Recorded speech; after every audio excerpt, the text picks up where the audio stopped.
Good morning, welcome to Sunday. Welcome to Sunday on Mission Alive, where the mission is always alive. I've been speaking about some of the church's spirituality.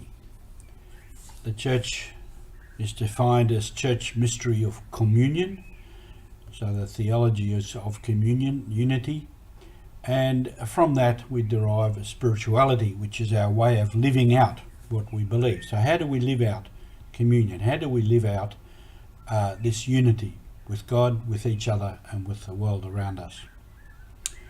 One way of doing that is discernment, to discern in the Spirit what is the right thing to do, to say, what is the right direction to go. Our readings today are two things from the readings. In the Old Testament, there is talk of the wicked man who needs to be corrected in order to save him. And Jesus speaks of your brother. If your brother has wronged you, then what do you do? So, and with discernment, there are two aspects to it. One is our own individual discernment, and how do we do that? And the other is how do we do it as a community? So with Jesus' example of the brother, firstly it's between themselves. And he says, if he listens to you, you have won back your brother. If not, you take two or three and you go with him, to him, to discuss the matter again. And if he still doesn't listen, you take it to the community. So there's steps of discernment and steps of action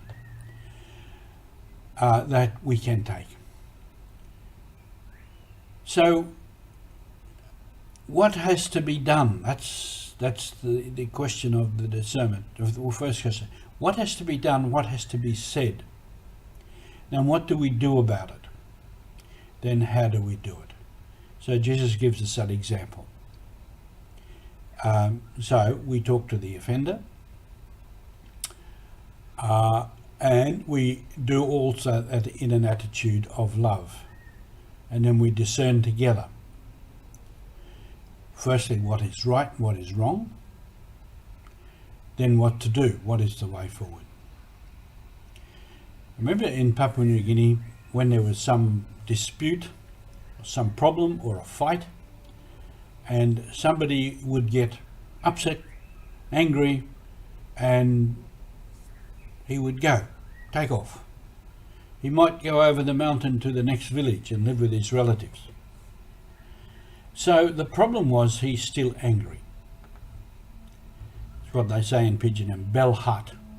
His feelings are hot. So the first thing to do is, they would say, leave him. And must bell cold pastime. He must cool down first. His feelings must cool down. And then we can talk to him. So that's part of the discernment too. Now this becoming cool, calming down, that could take weeks, months, even years. And from time to time somebody would visit, and there would be a discernment about what is his situation now. What is his mind? What is he feeling? Is he ready for some reconciliation? Is he ready to talk? So that's all part of discernment. And as we know with a lot of things, there is right and wrong on both sides of a lot of disputes. And in the process then we must discern. Not to say, I'm right, you're wrong, but what do we do? How do we go ahead? How do we move ahead in our discernment? And so that involves discernment on the part of the individuals concerned and the individuals who are involved in the situation, and also the community discernment. So if we're going to live as church, then we need to have this attitude of discernment. and it's together and it's in the Spirit. We also listen to the Spirit. Another time when I talk about discernment, I'll talk a little bit about what Pope Francis has said on the thing, particularly in the synod in the Amazon. Very interesting. So, discernment. If your brother has wronged you, what do you do? Or your sister has wronged you. How do you go ahead? So this is also part of our mission. If we want to live out what it means to be church, what we believe to be church, if we want to live and work towards greater unity, greater oneness, greater harmony and peace, then this is part of our mission. So I hope you have a good Sunday. I hope you have a good time on mission. Thank you.